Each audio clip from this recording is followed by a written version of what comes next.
अस्सलाम वालेकुम। ये जो मियाँ बीवी होते हैं, ये दोनों एक दूसरे के काउंटर पार्ट्स होते हैं।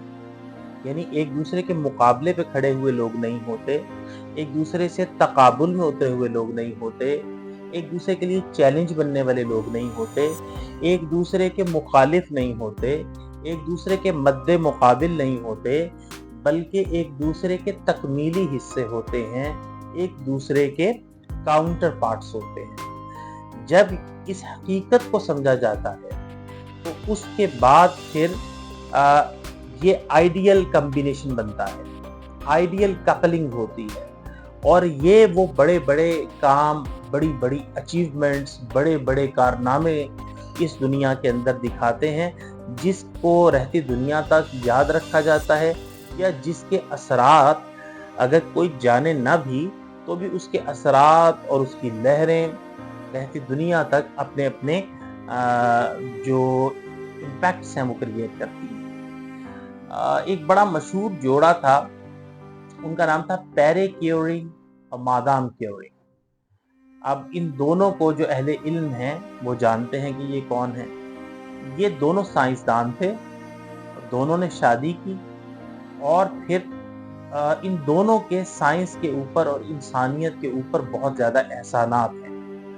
इन दोनों को नोबेल इनाम मिला और जो मादाम क्यूरी हैं उनको तो 2 दफ़ा ये इनाम मिला। ये पूरी तारीख के अंदर नोबेल इनाम हासिल करने वाली वाहिद शख्सियत हैं जिनको 2 दफ़ा ये एजाज़ मिला। इन्होंने जो कैंसर के इलाज में रेडियाई लहरें इस्तेमाल होती हैं उनको डिस्कवर किया था। तो अच्छा, ये जो खातून है मैडम क्यूरी, इन सब की लाइफ हिस्ट्री हर एक के लिए बड़ी इंस्पिरेशनल है। ये खातून जब अपनी ज़िंदगी की शुरुआत करती हैं, इब्तिदा करती हैं, तो ऐसे सख्त नागुफ्ता बे और गुर्बत के हालात में करती हैं कि पहनने के लिए कपड़े 1-2 थे, ओढ़ने के लिए कोई कंबल नहीं होता था और जब ये आईं तो अपने ऊपर कुर्सी रख के और जो इधर उधर के कपड़े थे उसको अपने ऊपर डाल लेती थी ताकि सख्त सर्दी से बचा जा सके। जूते नहीं होते थे सही ढंग के पहनने के लिए, तो ट्यूटर थी। जिस घर के अंदर पढ़ाने जाती थी बच्चे को, वहाँ पे उनके ख़ानदान के एक लड़के से इन्हें मोहब्बत हो गई। वो भी मोहब्बत करता था, लेकिन लड़की की जो माँ थी और उनके घर वाले थे, उन्होंने इनको ज़लील करके समझ लीजिए कि धक्के दे के घर से बाहर निकाला कि पहनने को कपड़े नहीं हैं, जूते नहीं हैं, कोई ढंग की चीज़ें पास नहीं रखती, कोई अच्छे ख़ानदान, कोई नामवर हमारे जैसा ख़ानदान नहीं है, मतलब नाले की ईंट है, चौबारे पे लगना चाहती है और इतने बड़े ख़ानदान की बहू बनने के ख्वाब देख रही है। इनको धक्के दे के बाहर निकाल दिया गया, समझ लीजिए। यानी इसी तरह ज़लील करके धक्के देना ही होता है। अब बाहर निकल के इनके पास 2 रास्ते थे। एक तो ये कि ये रोती, ये शिकवे करती, ज़माने की शिकायतें करती और दूसरा ये था कि अपने आप को प्रूव करती।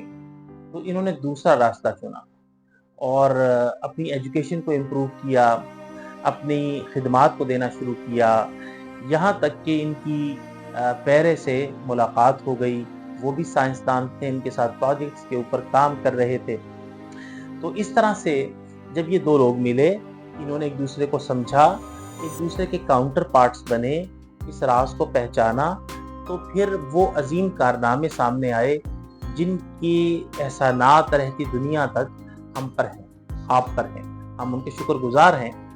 तो इसलिए अपने साथी के साथ मिल के तकमीली हिस्से की सोच अपनाएं। आप एक दूसरे के मद्दे मुकाबिल नहीं हैं, आपने एक दूसरे को नीचा नहीं दिखाना, आपने एक दूसरे से जीतना हारना नहीं है, बल्कि आपने मिलजुल के आगे बढ़ना है और हाथों में हाथ डाल के ज़िंदगी की शाहराह पे सफ़र करना है। और क्या ख़बर कि आपकी वजह से इस दुनिया को कितने सारे एहसानात और कितनी सारी सहूलतें मिल जाएं। तकमीली हिस्से में